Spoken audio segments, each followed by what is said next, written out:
Hola, soy Francisco Sen y quiero darte la bienvenida a una nueva charla dentro de la serie de coaching y que esta vez tratará el tema de la autorregulación. La autorregulación es la segunda característica de la inteligencia emocional y es una habilidad trascendental para lograr que nuestro desempeño personal sea siempre óptimo.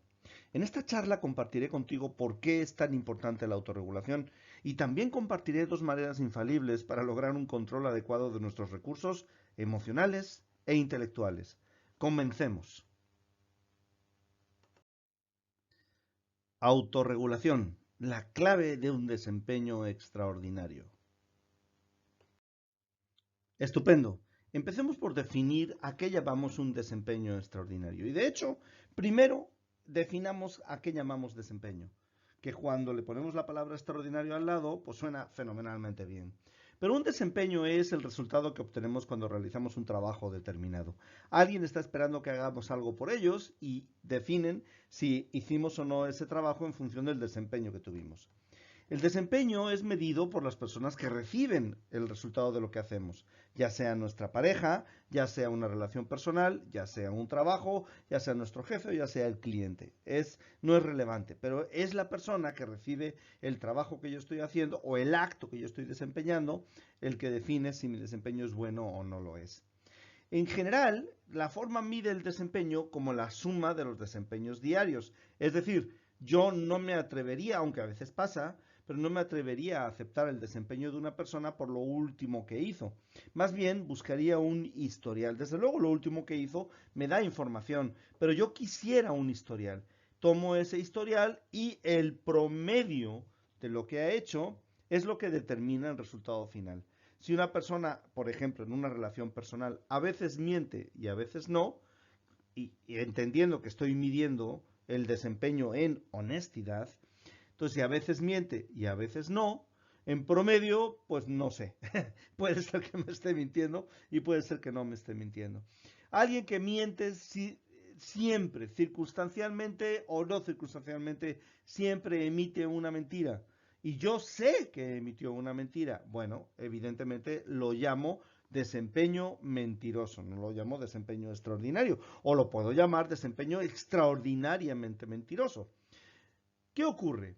Si a veces hacemos las cosas de una forma, o sea, si a veces las hacemos bien y a veces las hacemos mal, nos quedamos en un promedio, es decir, nuestro desempeño o nuestra definición de desempeño que los demás van a emitir tiene que ver con un promedio. En este caso concreto, si yo hago un trabajo y a veces lo hago muy bien y a veces lo hago muy mal, entonces diríamos que yo tengo un desempeño mediocre. Cualquiera me puede sustituir. ¿Qué significa desempeño extraordinario? El desempeño extraordinario, que es de nuevo una medición del promedio de mi suma histórica de desempeños, que a veces es muy medible y a veces es muy subjetiva, y las dos valen igual, entonces el desempeño extraordinario es cuando a veces lo hago muy bien y a veces lo hago mejor, mejor que vi muy bien todavía. Y a eso le podemos llamar un desempeño extraordinario, porque extraordinario está formado por dos palabras, el prefijo extra, que significa más allá, y ordinario, que significa más allá de lo común, más allá de lo que cualquiera otro puede u otra puede desempeñar. ¿A qué llamamos desempeño óptimo? De nuevo, desempeño extraordinario es una medida que puede ser comparación contra uno mismo o puede ser comparación contra los demás. En comparación contra los demás puede o no ser injusta, dependiendo de las circunstancias y dependiendo de muchas cosas. Pero llamamos desempeño óptimo al mejor desempeño que una persona puede dar considerando todos sus atributos personales. Es bueno compararse con los demás en el sentido de saber qué es lo que otras personas están logrando. Y es mejor todavía compararse contra uno mismo y contra el potencial que uno mismo tiene. Es verdad que nuestro potencial puede ser ilimitado, pero en un momento determinado tenemos circunstancias que limitan nuestro potencial, nuestro origen, la relación que tuvimos con nuestro padre y nuestra madre, etcétera, etcétera, etcétera. Entonces, un desempeño óptimo es una medición contra el desempeño potencial que yo personalmente puedo dar. Y se llama óptimo cuando yo doy, sistemática y circunstancialmente el mismo resultado, o sea, el mejor desempeño posible, con relación a mi capacidad. ¿Qué es lo que forma o cuál es el origen de un desempeño óptimo? Los estados emocionales. Es decir, en función de cómo yo me siento en un momento determinado, obtengo un mejor desempeño o un peor desempeño. Porque hay una cosa que tenemos que aprender en cuanto al comportamiento o conducta de los seres humanos, que es que cada tarea tiene un estado emocional que la posibilita. Eso quiere decir que los estados emocionales se pueden dividir, si tú quieres, de manera simplista, pero se pueden dividir de manera práctica en dos. Estados que posibilitan o estados posibilitadores, o estados que no posibilitan o estados imposibilitadores. ¿Qué quiere decir? Que algunos estados emocionales nos facilitan hacer ciertas tareas y otros estados nos las impiden, nos hacen que tengamos desempeños mediocres. Los estados vienen de cómo manejamos dos cosas en concreto, nuestra fisiología y de cómo manejamos nuestras representaciones internas. Es decir, o de cómo manejamos nuestro cuerpo o de cómo manejamos lo que tenemos en la cabeza, en una conexión ya muy estudiada y entendida por los psicólogos conductuales sobre todo, que se llama conexión mente-cuerpo, cuerpo-mente. Como tengo en la mente, así funciona mi cuerpo, y como tengo en mi cuerpo, así funciona en mi mente.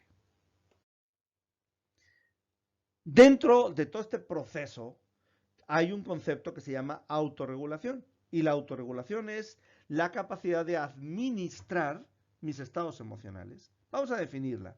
Es la capacidad de adaptar el estado emocional a la tarea exigida por las circunstancias en un momento determinado en el tiempo. Es decir, yo funciono tanto en el plano personal como en el plano profesional a lo largo de mi vida, de tal manera que se me exige que cumpla con determinados requisitos, con determinados logros, con determinadas acciones, comportamientos, conductas o tareas. De la manera en que yo responda al cumplimiento de estas tareas, a eso se le denomina desempeño. Y bien, para que yo sea capaz de cumplir con estas cosas, con lo que se espera de mí o lo que yo mismo espero de mí, necesito que mi estado emocional facilite el uso de todos mis recursos.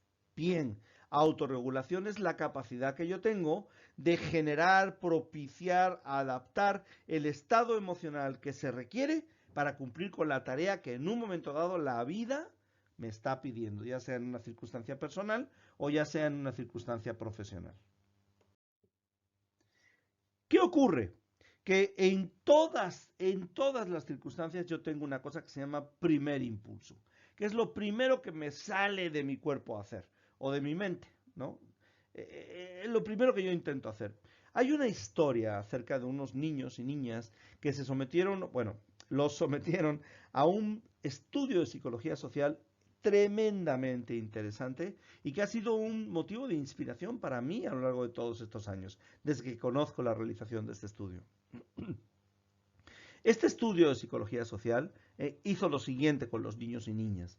Les pidió que entrasen a un cuarto a tener una conversación con un profesor, nada fuera de lo común hasta ahora.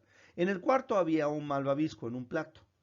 Se les dijo a los niños o niñas, se les dijo, me tengo que ir un momento.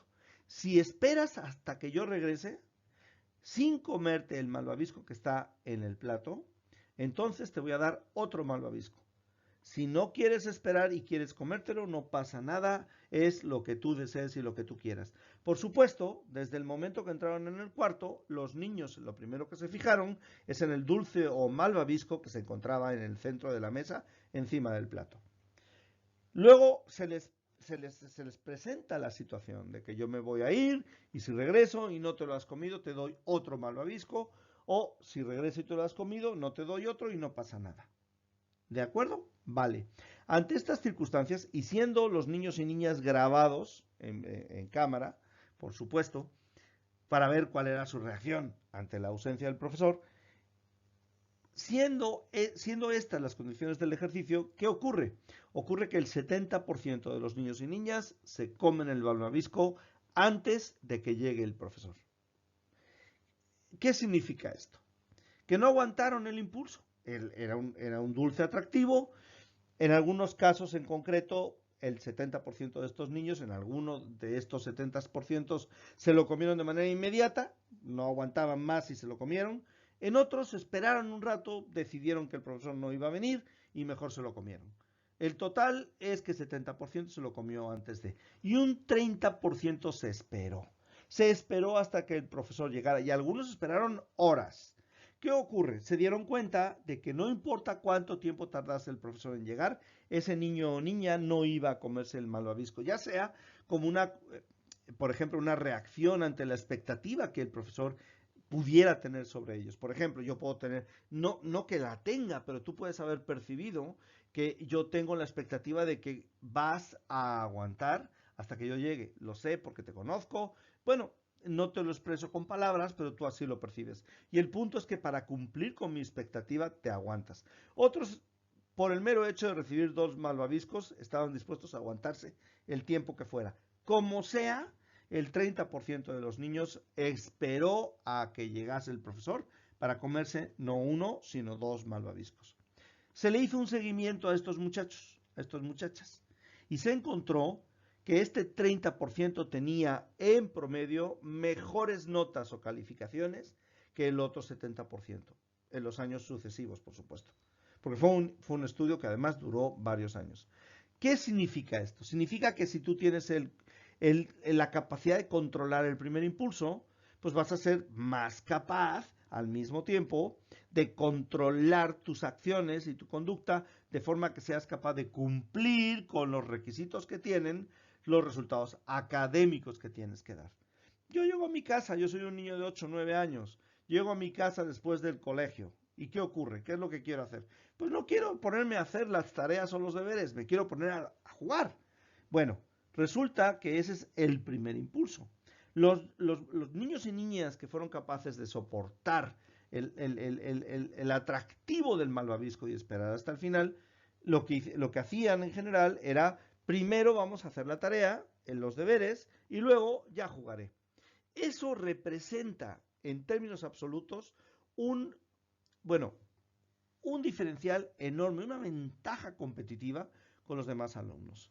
¿Qué ocurre? Eso se traslada a nuestro mundo posterior, se le llama gratificación diferida, a nuestro mundo de adulto, cuando entramos en la sociedad tradicional, en la sociedad laboral, industrial, profesional o como quieras llamarla. Y las personas que tienen más control del impulso, que tienen implantada en su sistema nervioso la gratificación diferida, entonces tienen mejores resultados. Esto lo puedes extrapolar, puedes imaginar situaciones de tu vida en las que has tenido problemas de autocontrol, ya sea por defecto o por exceso. Por defecto es dejaste de hacer cosas que sabías que podías hacer o hiciste cosas en exceso que luego te arrepentiste de haberlas hecho. Cualquiera de las dos situaciones son problemas de autocontrol. Yo recuerdo muy bien que cuando yo era joven me comía la parte más rica del sándwich al final y al principio empezaba a comerlo por la parte menos rica. Todo el sándwich estaba rico, pero había partes más ricas y otras menos ricas. Y notaba, por ejemplo, que mi hermano, de un año menos que yo, se comía sistemáticamente lo más rico primero y dejaba lo menos rico para el final. Y tú puedes pensar, ¿y esto qué importancia tiene? No lo sé. Lo que sí sé es que mi hermano murió mucho más joven que yo. Murió de un infarto por todos los excesos que cometió en su vida. Estuvo ingresado en hospitales de desintoxicación por el consumo de alcohol porque no supo, nunca aprendió a controlar ese impulso perjudicial.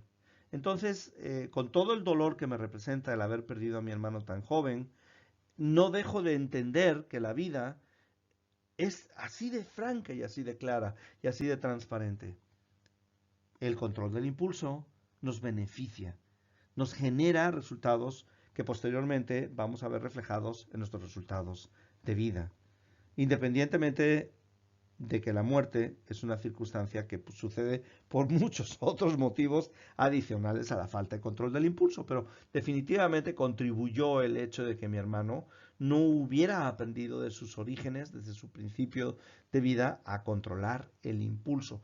Es una circunstancia personal que comparto solamente con el objetivo de dar a entender lo importante que es el control del impulso. Ahora, como comentaba en una lámina anterior, hay dos maneras infalibles de generar estados de excelencia: las representaciones internas y la fisiología. Vamos a hablar rápidamente de las representaciones internas. Si estás en este momento conduciendo o estás en tu coche y estás escuchando la grabación, deténlo, porque sí necesitas hacer lo que yo te voy a pedir. ¿De qué sirve que te hayas metido a escuchar esta grabación desde el principio si no eres capaz de hacer las cosas que te pido? Si las dejas para el final, ese es tu primer impulso, quiere decir, si las dejas para otro día, tu primer impulso, eso quiere decir que no tienes muy buen control del impulso, ya tienes un test autorrealizado y ya sabes que tienes que trabajar en ello. Pero si tienes capacidad de control del impulso, detén el coche ahora mismo, si es que vas en coche, o si estás en el trabajo, cierra los ojos y sigue mis instrucciones. Piensa en una vez de tu pasado en la que realizaste cualquier cosa, lo que sea, magistralmente. Incluso te sorprendiste a ti mismo o a ti misma. Dijiste, vaya, es impresionante, no sabía que era tan bueno o tan buena. Así de fácil. Piensa en esa vez en tu pasado. Y ahora que estás pensando en ello, recuerda los colores, la escena en concreto, si era en el exterior o era en el interior, los sonidos, cuál era tu respiración, tu postura corporal. ¿Qué estás haciendo? Estás haciendo lo que se conoce como una inducción emocional. Estás trayendo al presente una circunstancia del pasado. El cerebro no distingue entre cosas que hemos hecho o entre cosas que estamos haciendo en este momento, aunque desde luego mentalmente. No las distingue. Para efectos neurológicos, tu representación del pasado es una representación actual. Y cuando la vives en el momento, estás trayendo todos los sentimientos asociados a tu experiencia del pasado. Así que estás induciendo la emoción que necesitas para la tarea en concreto que tengas que realizar. Esto es muy útil en muchos otros aspectos de nuestra existencia. Y si no tienes una experiencia del pasado en que has hecho algo magistral, que estoy seguro que sí la tienes, pero si no la quieres recordar porque tienes un bloqueo mental que exige terapia psicológica, déjame decirte algo, invéntala, inventa esa representación interna. Y si no eres capaz de inventarla, ve una película que te inspire. Las historias de los demás nos inspiran. Y si no eres capaz de ver una película porque no te gusta el cine, pídela prestada, pero no hay ninguna absoluta excusa para que tú en este momento pongas en tu mente una historia personal en la que has logrado algo extraordinario. Y eso se asocia a lo que sea que tengas que hacer en este instante. Y por último, la fisiología. La fisiología es poderosísima. Fisiología es el conjunto de posturas corporales y estímulos corporales que puedes utilizar en un momento determinado. Así que si quieres reproducir una sensación de extrema seguridad personal, confianza ilimitada, poder o motivación, haz en este momento lo siguiente. Coloca tu cuerpo en una postura de extrema seguridad personal, de confianza ilimitada, de poder, de motivación. Coloca tu cuerpo en esa fisiología y respira, muévete, tensa los músculos, eleva los brazos y siente en todo tu ser la capacidad de lograr todo cuanto te propongas. Fantástico. Date cuenta que eso que estás haciendo genera que toda una serie de neuroquímicos se estén circulando por tu cuerpo en este instante y te estén colocando en una postura de cumplir ¿con qué? Con grandes metas. Ponte grandes metas, porque si tú controlas tus estados emocionales tarea tras tarea, si tienes un desempeño óptimo, es decir, alcanzas lo extraordinario minuto a minuto, entonces harás de tu vida un tributo a la grandeza del ser humano y que también, por cierto, se encuentra dentro de ti. Cuando hagas cosas grandes y logres grandes metas, lo único que te pido es que te acuerdes de mí. Muchas gracias. Gracias por permitirme conversar contigo. Mi sitio web, franciscocáceresen.com, está lleno de recursos que he ido desarrollando a lo largo de los años para elevar nuestro nivel de conciencia, mejorar nuestras habilidades cognitivas, emocionales y personales y hacer juntos de este un mundo mejor.